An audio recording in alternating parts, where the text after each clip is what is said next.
তো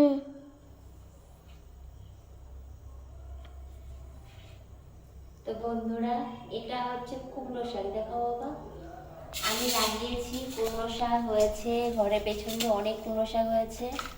তো এইগুলো আমি কেটে রাখছি কালকে সকালে রান্না করার জন্য, কারণ সময় থাকে না। আরুষির সকালবেলা তো স্কুল থাকে, 6:30টার সময় স্কুল। আরুষির বাবাকে ভাত দিতে হয়। তো একবারে আমি আরুষিকে ওর বাবা স্কুলে নিয়ে যাবে আর আমি আনতে যাব।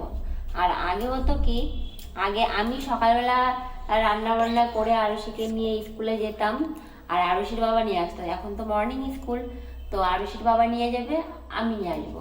তো আমি যখন নিয়ে আসবো তখন তো আমার ভাতটা নিয়ে যেতে হবে, কারণ ভাত কে দিয়ে আসবে। ওই জন্য আমার রান্না বান্না সমস্ত কিছু করে নিয়ে তারপর স্কুলে যেতে হয়। সেই জন্য সমস্ত জিনিস আগের দিন গুছিয়ে রাখি আমি, এখন গুছিয়ে রাখবো।